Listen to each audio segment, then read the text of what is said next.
So, hello and welcome to Adventure Alone. I'm your host, Tim Niederriter, and I am downloading the rule book for Ironsworn to this computer that I'm at right now because I am kind of at heart, even with my tabletop games, a digital player, right? So I run most of my games online these days when I run for other people, and yeah, since this is a solo gaming channel, I thought, well, maybe I'll just treat it like I'm uploading an old school Let's Play because I don't have the Wi-Fi to upload to play games on stream. I can't live stream effectively from where I live, but I can upload videos of myself playing tabletop games like Ironsworn, which I have a copy of the sheets here, but I'm downloading the full copy to the desktop. That's why I started with a brief introduction. Now, okay, there we go. It's all downloaded. I'm not. It's not that slow internet here. It's just I can't believe I didn't have Ironsworn downloaded on this new machine. So Ironsworn is an RPG generally where it's inspired by Norse sagas and stuff and a fantasy Scandinavia kind of. But see, because I can't do anything without setting it in one of my own worlds, basically, one of my fantasy settings, because as a fantasy author, I like to be in my own world, right? Like, I like to have use of the characters that I create in my games directly in my fantasy settings and novels and stuff. And right now, well, it's 2025 right now as I record this, and I've been writing this book gradually. It's been on the back burner for a while, but this book called The Mirror Throne. And The Mirror Throne is kind of, well, it's an epic fantasy, which is why it's not done yet. One has enough words in it that it could be a book. But because it's going to be a long old book because of the epic fantasy genre expectations, I'm writing a particular setting and I'm diving into it a bunch of different characters in that book. But the setting has really been speaking to me, and it's called Khoma, Khoma. Khoma. I think I'm not. I got the Midwestern standard accent, so I don't speak with a particular flair for that kind of Khoma, right? But it's an Egyptian inspired setting meets samurai inspired setting, by which I mean I kind of blended feudal Japan in the pot with ancient Egypt, and I ended up with this kind of different world where we have both chariots and warrior classes and pharaoh type characters, but also magic swordsmen. It's not really. I think I leaned more on the Egypt side, but certain parts feel very anime inspired, but also other parts feel incredibly inspired by just actual feudal Japanese history. So there's this blend there. Well, because this is a game, or here's my hand. I don't know how to use the document camera yet. Okay, handshake. We agree that this is going to be a solo game channel, but this story isn't going to be about any of the characters in my actual book, right? The book is about one set of characters, but I try to make my worlds big enough that they can encompass a lot of different kinds of characters. And why Ironsworn? I think swearing an oath makes a lot of sense in the context of my fantasy setting. Which is Ironsworn, that's the main way things progress. You swear oath, you complete the mission, the quest that goes with the oath. And I think that's really powerful. I think that's a great system. And I've never played Ironsworn before. Let's be clear. I've never actually played this game. It's a powered by the Apocalypse system. There's a ton of stuff about its heritage, I guess. Its genealogy of what kind of game it is. But I've never played a dedicated solo RPG on pencil and paper before. I've used Game Master aids and stuff. I've used the Mythic GME, Game Master emulator, to create games and stuff for me. But I really haven't done much solo play, and that's one of the reasons I started this channel. Is I wanted to do solo play, and not just solo wargaming, which is just another mech wars on the back burner. But I want to explore kind of my worlds, my fantasy worlds and sci-fi worlds through the game knowledge, through ludology, I guess. Use the most preposterous and possibly pretentious term I could think of. So, ludology just means game history or game study. game knowledge, game study, something like that. I was an English major, but I don't care about words that much anymore. I'm just kind of I'm an author before anything else. But right now, I am both your player, your game master, and your I guess writer. Designer, game designer in a way. But this game, Ironsworn, is free, and it was actually created by somebody else, Sean Tompkin, and a whole team, I'm sure, because it looks fantastic. But it's available for free on their website. So that, yeah, people should check it out if you haven't heard of it yet. But likely, if you're here, you've heard of Ironsworn. So I created this character right for my Ironsworn game, and we're just gonna introduce. I'm just gonna introduce him and kind of the situation to you today because there's a lot going on here. All right, so yeah, there's not much to see over here at this time, but I have it. Maybe let's just switch it out. Let's go to. I should really switch scenes, but whatever. Do you know I'm not also very good at video yet? So just hang in there. So for my campaign setting for Khoma, I used Maze Rats by Ben Milton here as a major source for like the magical abilities and stuff that some of the warriors have. But we're not really going to need it today because I kind of already made the character. So we're going to put that to the side. We're not going to use the Inquisitor 28 book either, the collected 28 mag, though this is a beautiful book. This is a really beautiful book that I just got from Kickstarter. I actually got two of them because I filled the forms out wrong. But it is wonderful, and I am a big 28 millimeter miniature fanatic, and that's what actually kind of inspired me to do this. Is I've had some miniatures from the Rising Sun board game and stuff like that I'm really interested in putting on a table somewhere, somehow, to play some games. The Rising Sun by Cool Media or Not, and then it just inspired me to want to do something samurai related. And then I realized I kind of have a samurai setting, and I have the Ankh miniature game, which is an Egyptian themed tabletop board game. I kept thinking, well, these two things, they fit together like peanut butter jelly here, because I have all the things.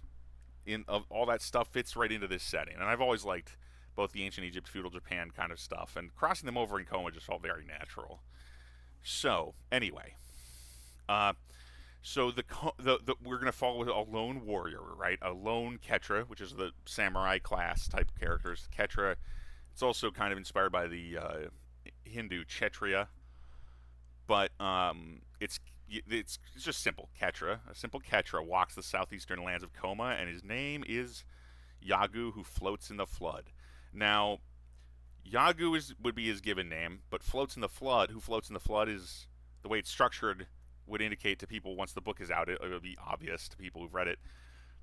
But it basically it means he's a name bearer. That's his title, right? He floats in the flood because he has a magical technique of some kind. And because it's been a few days since I actually built the character, so I don't remember. We're just going to go down the character sheet. And Yagu, who floats in the flood, has earned the title, right? His magic talent has proved worthwhile, basically, in battle in some way. Hence him being given the title probably by some judge. I haven't figured out who gave him his name to carry. But as a name bearer, he is basically a formidable Ketra, not necessarily an officer or a leader, but he is respectable in the sense of it's not quite the mafia. Being a named guy is more than a made guy is more than that. But named men in Joe Abercrombie's books, like the First Law trilogy and the Heroes, that's kind of like that, like the Northmen. Or being blooded, I guess, might be another way to think of it, but with magic. A blooded fighter who's actually taken life on the battlefield, but also has a magical ability. That seems like it's a little too low, so it's somewhere in between there. Anyway, so he's from the Herod. It says here he is the renegade Ketra of the Herod Fa, and Fa is another caste that's like the Pharaoh, the royal class in this setting. So the god king would be a Fa, the Fa Pharaoh, basically the king who is the king of all the other kings and queens and so on. But I have some stats here. His highest stat is his Iron 3, because I think I wanted him to be a really good swordsman. The other stuff is pretty simple. I mean, he's actually much heavier on. He's heavy on edge and heart compared to shadow and wits. He's got 2s in the edge and heart, and 1 in shadow, 1 in wits, which I think makes sense because he's basically, I imagined him being more loyal and kind of nice guy than he is smart, and I imagined him being more direct and nimble than stealthy. So hence the shadow and wits being a little lower. Those are the stats in Ironsworn: edge, heart, iron, shadow, and wits. Then there's some kind of status stats: health, spirit, and supply. I just have that recorded. I'm pretty sure that's all standard. He is armed with a great stratia. A stratia is like a katana, basically.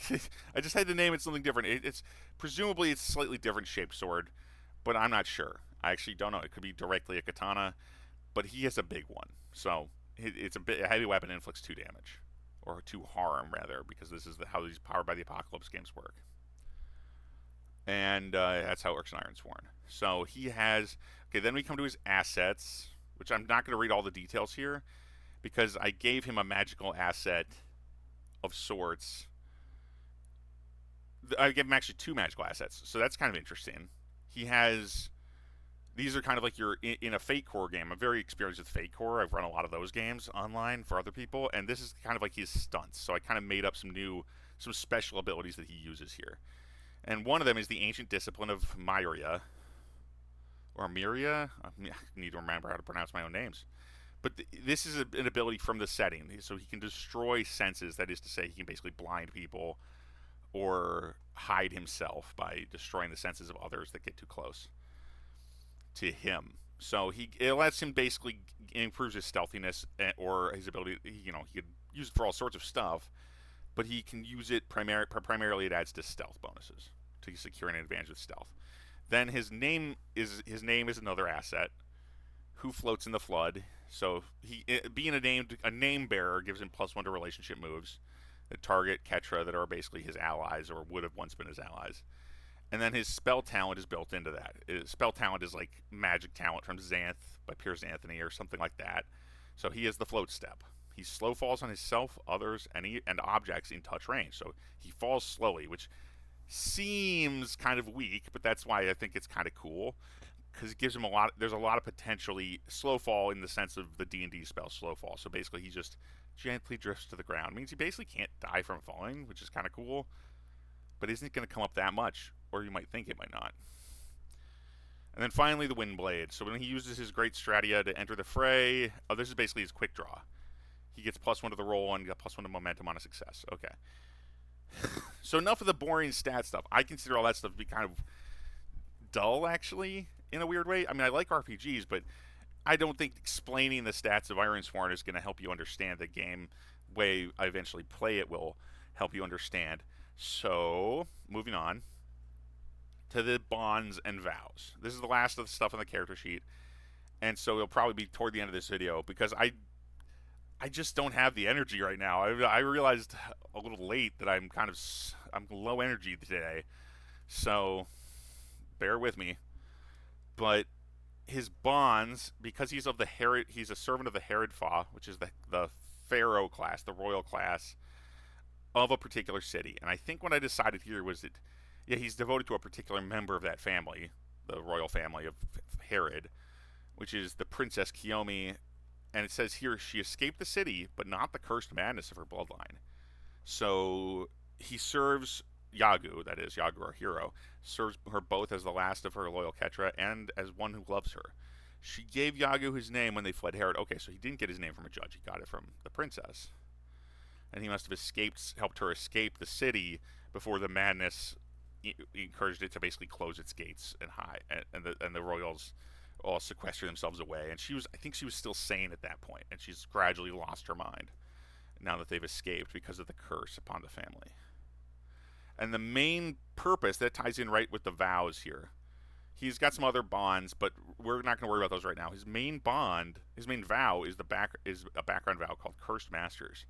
His goal, Yagu's goal, is to cleanse the curse from the blood of the Fawcast of the high family of the city of Herod. So that's an epic level quest. It's pretty huge. That's, I think, the highest level according to. Let me see. There's a quest sheet here. It's a good thing I have these things out, but I can finally use them. Wow, I have a lot of stuff. Okay, so the quests are epic. Yeah, epic is the You can't really see it, but Epic is the highest level quest. So that'll be a long trip. That's gonna be the whole campaign probably.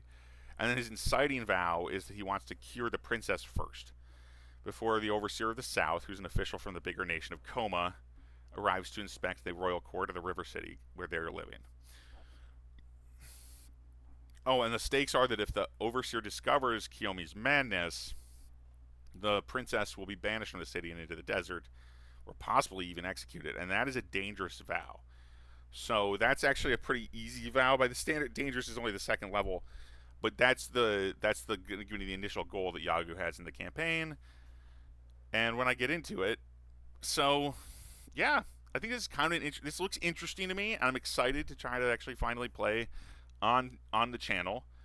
So I figured the miniatures, like I love miniature games, but this is gonna be easier because I'm just not much of a painter, frankly. I don't paint my minis very much or very fast. So yeah, this is where we're at, and I say yeah, I say thank you for watching, and I'll talk to you later. Bye bye.